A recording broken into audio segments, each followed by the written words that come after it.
Thank y'all so much for coming this morning. I have been in children's ministry in a paid position for 30 years. And when I first started, I tried to talk to the church I was serving at about this and met pretty much a brick wall. I even had somebody showed up in my driveway at home and called me a pervert. So this was a long time ago, and things have changed. Awareness has changed.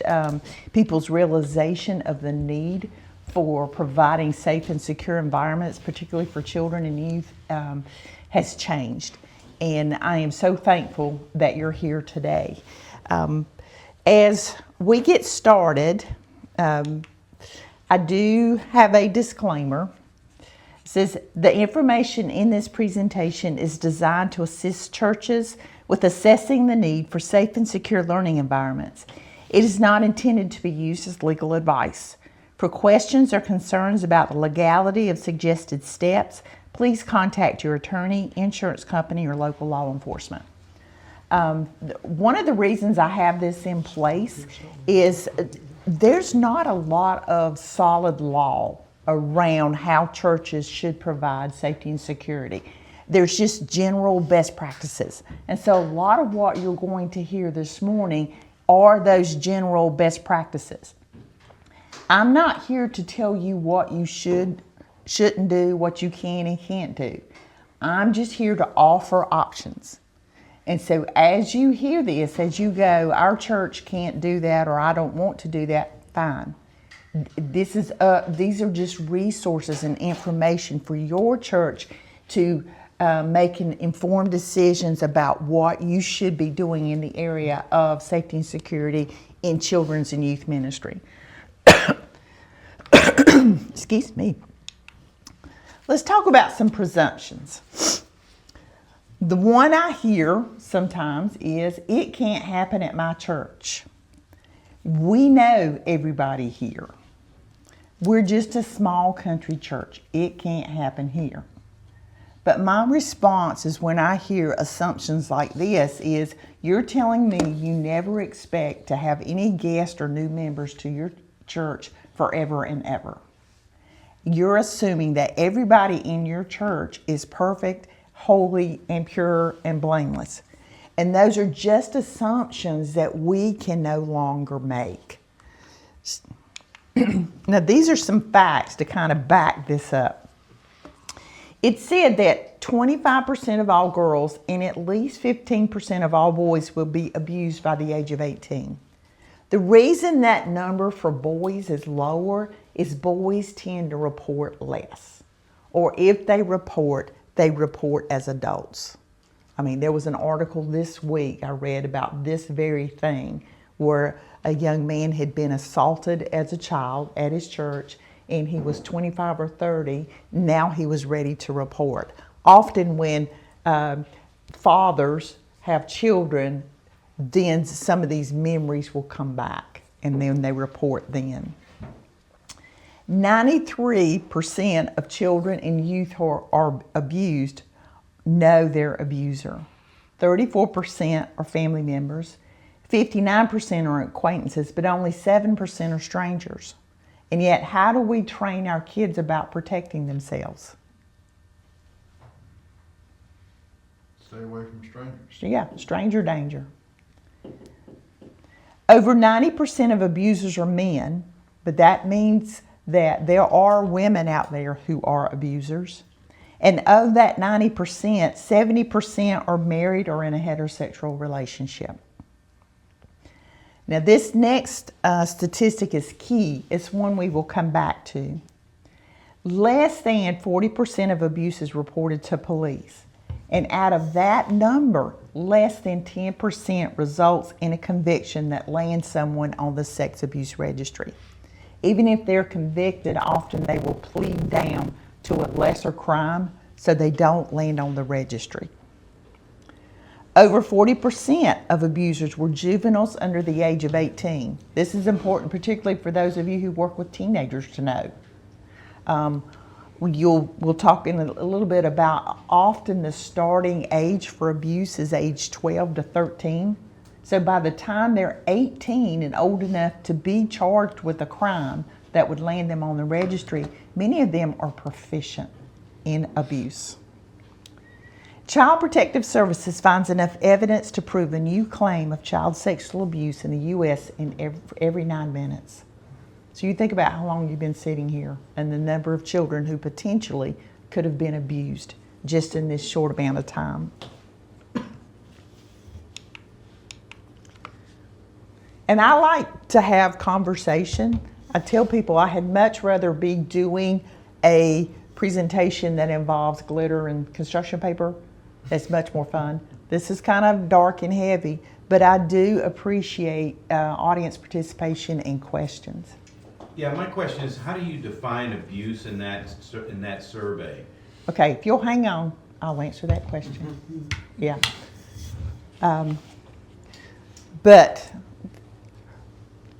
And this information is from several different articles. I have the links at home. I can send them to you if you're interested. Like to have them. Yeah, okay. Yeah, just make sure I get your contact information. I want you to talk to each other and talk to me about what are some reasons your church should be concerned about safety and security. Why should you care? Well, the number one reason is that people choose a school for their children is based on safety and not academics. So if they're choosing a school based on safety and security, then they're likely going to choose a church with that similar framework. Absolutely, absolutely. It's part of, if you consider it that way, safety and security, having obvious signs that you have a system in place to protect kids becomes part of your outreach ministry. Because I can promise you that as today's parents are parenting in a spirit of fear. I'm 60, soon to be 69, and I can go outside and play for hours. We knew we had limits. We had a neighborhood, we had a block we had to stay in, but we could play, and Mom didn't worry that way, or at least it wasn't obvious to us. Today's parents often are afraid to let their kids play in their own backyards unless they're supervised.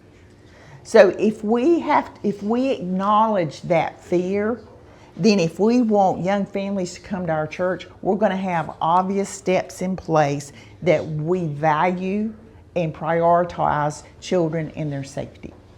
And we're going to talk about some concrete ways that we do that. Why else? Why should you care? I mean, for the love of my church, I mean, we want to obviously have safety, but if that ever happened, your church is probably going to be branded from this day forward as that's the church where that child got abducted or Yeah. abused. The last thing you want to be is the church where it happened. This goes along with coupling with them just because we care about people. Yeah, absolutely. We want to care about them. We want to care about the children. Because children, I mean, there are facts where children carry abuse, sometimes even one assault carries through for the rest of their life in academic, psychological, physical, emotional damage that impacts their relationships for the rest of their lives. Anybody else? All right, we talked about some of the reasons. Obviously, you want to protect the children and leaders from the aftermath of abuse. You want systems in place to protect yourself and your leaders so that if an accusation is made, it's rare, but it does happen where someone, especially a guest, will come into your church, put their children in your nursery, go home, and then claim that that child has been abused because they're looking for a payout. So if you have some systems in place that say this is what we've done to protect your kids, you are protecting the reputation of your leaders, and that's important. You want to protect your church from that adverse media coverage. You don't want to be the church where it happened. And you definitely don't want your church to get sued. Because since the 80s, lawyers have been trained in how to sue churches. And you are talking about a massive payout. Sometimes churches pay out, insurance companies pay out because they don't want the media coverage. And so, again, you want to have some systems in place to protect your church. Churches, especially in children's ministry, has a large number of volunteers. And I have heard since COVID, more and more churches have had to go to a rotational system in children's ministry. I don't know about youth ministry, if it's the same or not. But you have many more volunteers. You don't have those same teachers that will commit to be there every week with the kids. And so just the sheer volume of volunteers you have increases the risk, because you do your best to protect the kids, to vet the volunteers, but still, anytime you have more volunteers, you're going to have a greater risk of abuse happening. And to be honest, the church is viewed as an easy target by predators. Churches and youth sports teams are considered easy pickings for for those who would prey on children. Now, this is a quote from a convicted molester. I've got the video somewhere if you would ever want to see it. He says, "I considered church people easy to fool. They have a trust that comes from being Christians. They tend to be better folks all around and seem to want to believe in the good that exists in people." And I hear that with churches that contact me where a convicted sex offender wants to attend church service after they get out of jail. What do you do? And we know what the law is about that, but they, want to extend grace. That's where that goodness factor comes into play. And so those are things that you need to consider. Okay, for your question about the definition of abuse, this is from Ministry Safe. Ministry Safe is a law firm, or it's a ministry that came out of a law firm that many years ago, when they would go in to investigate abuse or allegations of abuse, sometimes they were defending the church, sometimes they were with the parents. But as they went in and did investigations, they began to see patterns of behavior. And so out of that came Ministry Safe and the resources they provide. But the way they define sexual abuse is any tricked, forced, manipulated, or coerced sexual activity for the pleasure of the abuser. Now, how many of you have heard the word grooming? That's another word that kind of goes hand in hand. It's interesting, even 8 years ago when I would do this was a word that a lot of people didn't know. But today we do. Grooming are those intentional acts that are designed to gain the trust of the victim and their gatekeepers in order to sexually abuse the victim at a later time. In other words, these predators are skilled. They take their time. We want to think that it's the person out under the oak tree in the trench coat, and when they come by, they grab you or they flash you or whatever. And there's those people who do that. But that is predominantly not what we're talking about. We're talking about those people who look like you and me, who go in and work to gain the trust of the child, their gatekeepers, their parents or caregivers, and the organization. So we're going to be talking about what grooming is, what it looks like. This is particularly important. This is why I wish there were people from a security team here, because we know that teachers are good. Teachers are busy teaching, making sure that the gospel is shared with kids. Sometimes their bandwidth is so focused on the kids that grooming behaviors can be happening, and they just don't have the bandwidth to notice it. What I love is when security teams and others in those leadership positions who aren't necessarily directly in the classroom working with kids are trained. So, because sometimes you have the time and you have the means to recognize some of these activities that predators do. It may be you who are the first line to prevent the risk of this happening. But the truth is, we cannot reduce a risk we don't understand or recognize.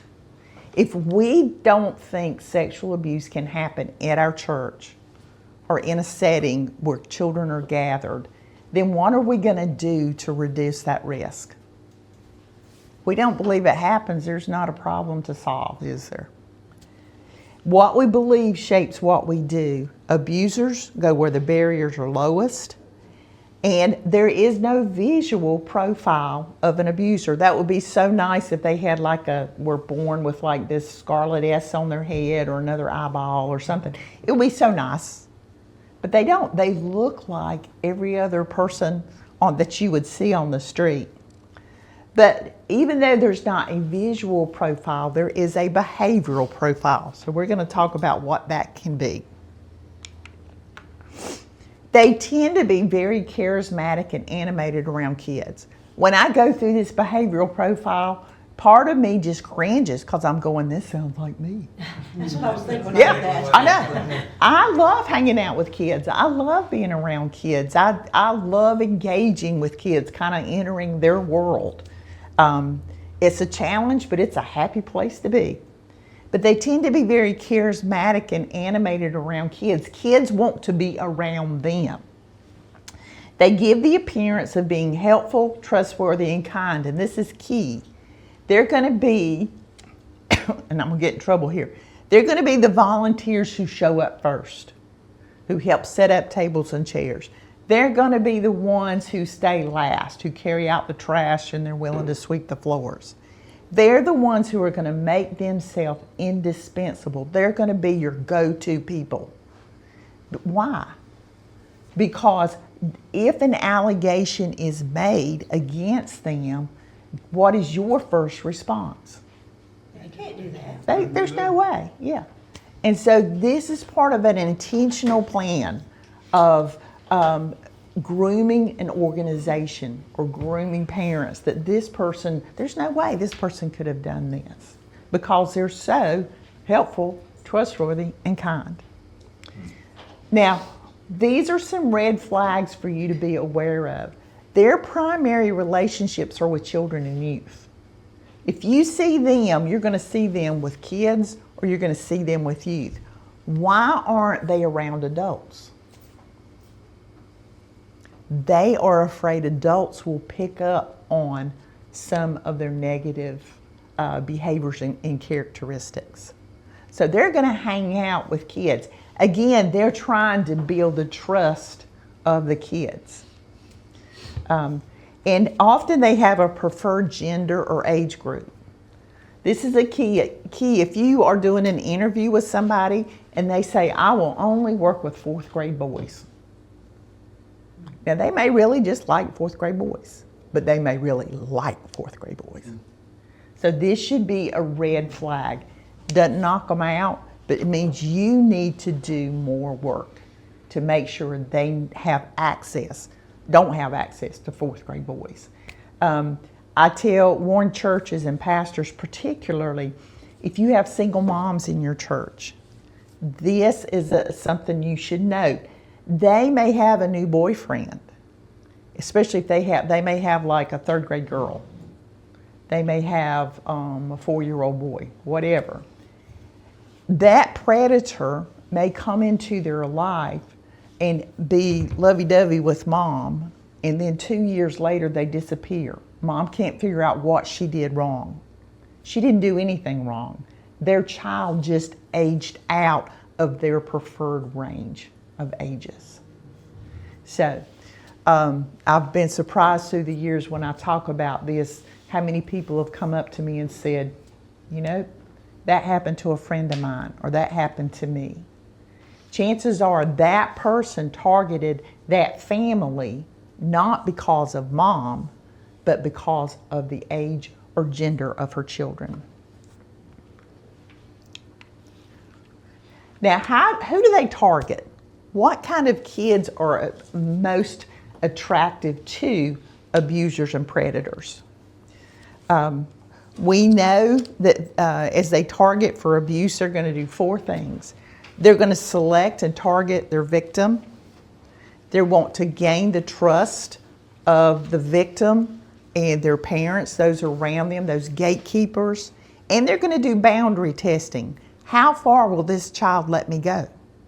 Because if this child's being conditioned and trained to go no, that person's going to back away from that child. They're looking for someone that will let them go further than they should go. They may start off with something like a hand on the shoulder, a hand on the lower back, whatever, and then progress from there. They want to see, will that child say no? And they're also going to try to desensitize that victim to nudity and inappropriate touch. And if they target, if they're successful with with that child, another thing they've got to do is keep that kid quiet. They've got to silence that child. So let's look at these 4 steps in more detail. The first one is this selection and targeting of the victim. They're going to be looking for the child who is disconnected or on the fringe. As a youth leader, you know that there are kids that just can't seem to figure out how to fit into the group. Those kids who are kind of off by themselves. And maybe they have different interests than the other kids in your group, but they're just kind of those stray sheep outside the flock. Sometimes they may have needs, that special needs or whatever, where I know my husband and I volunteer on Wednesday night, and there's 3 or 4 kids in the group that have some special needs. Not heavy duty special needs, not where they need to be in a separate class, but it's those kids who seem to be most attracted to us because we're kind, we're receptive, we don't shun them, we don't turn them away. So they know that if they're with us, it's a safe place. There's kids who are emotionally vulnerable. Those who are looking for someone to follow or trust. Maybe they're an absentee dad. Maybe there's a dad, sometimes there's dads in the home who are emotionally absent. They're just not available to meet the needs of a child. And so they're looking for somebody to fill that need, to fill that void, especially for those boys who are looking for a dad figure. They may be neglected emotionally or physically. Maybe it's a single mom and mom's working 2 jobs, just doing the best she can. But there's just that need there. Sometimes they are looking for someone who can pay their way to camp or who can buy them the new shoes or the new jacket or the latest game. So it becomes a way for someone to attach themselves to a child through a sense that this child owes me for what I have done for them. Sometimes they will target kids who are already kind of under the radar involved in drugs or pornography or alcohol. They provide those very things that the child is doing, those inappropriate things that a child is doing kind of under the radar. Now they need to gain the trust of the child. They need to do that boundary testing. Like I said, sometimes they offer gifts. They meet needs. Sometimes it's just a ride to church. They can offer personal time of attention. They offer, especially for girls, they offer the inappropriate affirmations of maturity. You know, you are so pretty. You are so much more developed than the other girls. You know, you are so much more mature. I just love talking with you. And all those things are things that get a child into trouble. Excuse me just a second. And then there's catfishing. That's that thing where you hear on the news where an older man pretends to be like a 16-year-old and maybe in another state or another town. They start talking to a younger girl and convince her that they are her boyfriend. And then they arrange to meet. And when the child gets there, finds out it's an older gentleman who has tricked her. That's called catfishing. There's those kid magnet activities. They say that Joe Sandusky had a basement full of stand-up video games because he wanted to have something that would attract young boys to his house, into an area where he was alone with those boys. So they use those magnet kind of things that draw kids in. It may be something like we shared with alcohol or drugs. If they are being raised in a really strict home, it might be something as simple as an R-rated movie. But it's something that they can't get at home, something that draws them in, something that's off limits and inappropriate. And so we need to be aware of that. Then they need to desensitize that child to touch, because they're going to go places and do things in a way that a child has not been exposed to yet. And so they've got to get this kid to realize or to feel like whatever this person's doing, it's okay. So for preschoolers, that might be something as simple as tickling or wrestling. I know I had a preschool teacher at one of these things I did. She said, I just love tickling preschoolers. I can't imagine not tickling preschoolers. And inside me, I was going, I can't imagine a preschooler who really likes for you to tickle them. But again, it's just a thing of getting them used to touch. That playful touch or accidental nudity. You take kids to camp, and maybe you're in a barracks kind of situation. The youth leader comes out in only a towel, and oops, the towel falls. There you go. So, and it happens. It happens. I know that there was a county near here where several years ago they needed one more youth leader to take a group of kids to camp. You know, they had certain specified ratios. And so this gentleman who was, I guess, was familiar to the associational leaders, he said, I'll go with them. And he goes, and they walk in one night, and what is he doing with a bunch of boys? Playing strip poker. So it happens. And it would seem to these kids to be sort of innocent, inappropriate fun. But there's a purpose to it. This guy's trying to get these kids used to seeing nudity.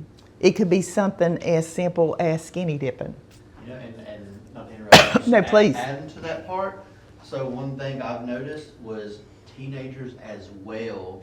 Mm-hmm. You have to watch with that, because the past couple of years I've taken kids to camp. My last church, the teenage boys I was with, they thought it was fun and games to play in the bathroom, because it was like a common bathroom with multiple showers and stalls and stuff. And I had a couple of them that, let's go in there and mess with them, or turn the lights off and play in there while they're showering and stuff. And they got to meet the retired Army Brandon instead of the nice Brandon they knew. And you had to emphasize, hey, this ain't no place to play. This is something you get to go home from camp for being inappropriate. So yeah, I mean, definitely, obviously, the adult leaders is a concern, but teenagers too, you got to watch out for them, because they don't see it that way. No.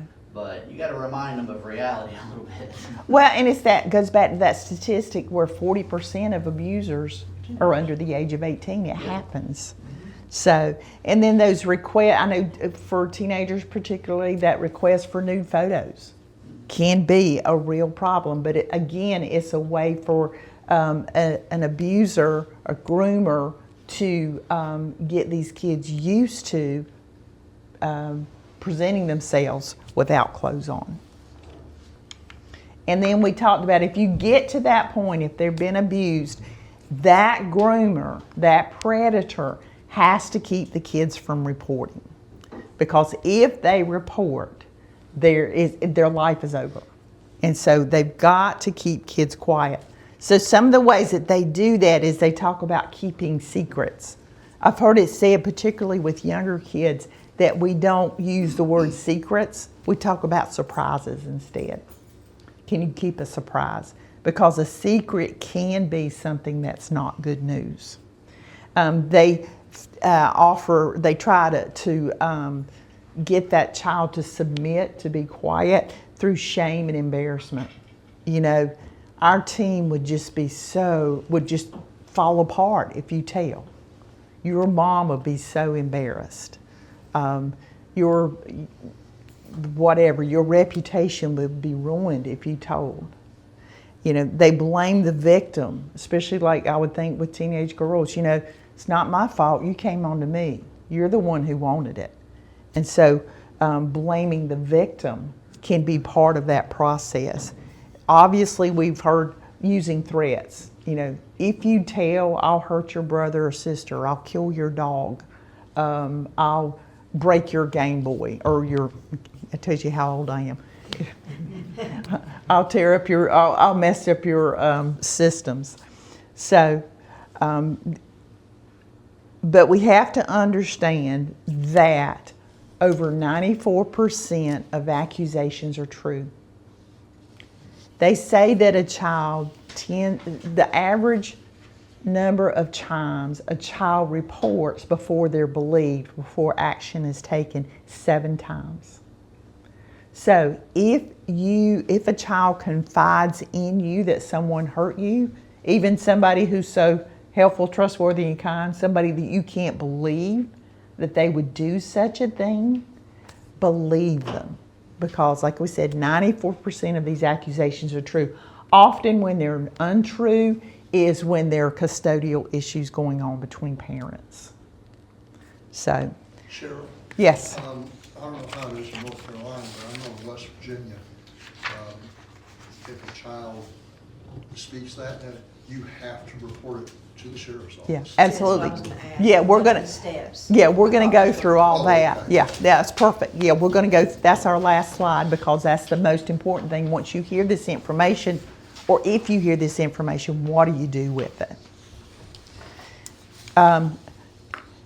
We're going to talk about peer-to-peer abuse. This is those minors who are abuse other minors. This one breaks my heart. It is said that the average age for first exposure to porn is age 8.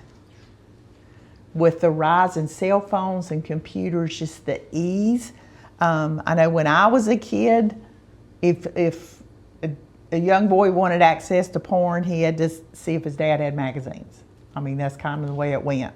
Nowadays, all they have to do is type in a word wrong in a Google search, and it can come up with very unsavory things that a child should not be exposed to. The average age for the onset of molestation is age 12 to 13, about the time puberty starts.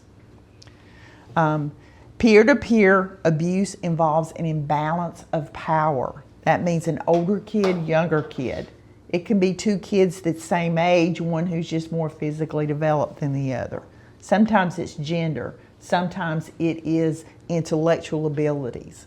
And so that imbalance of power can occur. That's one thing you need to be aware of. If you have particularly a ministry where you have multiple ages together, watch for those older boys, older girls. Older girls tend to just do mean girl stuff. But those older boys particularly who spend an inordinate amount of time with 1 or 2 younger boys. That can be just a red flag that you need to be aware of. It's said that over 30% of sexual abuse involves peer-to-peer abuse. And often this abuse stuff begins as just bullying or aggressive behaviors. So that's sort of a sign. Okay. Do you have questions so far? We're gonna, the next part of our presentation is gonna be what can you do as a church to prevent or to minimize the risk that grooming behaviors and abuse can happen at your church? Do you have questions, anybody so far you're about gonna what go we... over the steps, okay? Yeah. And the other one was, what if you did have someone who was a sex offender wanting to attend your church?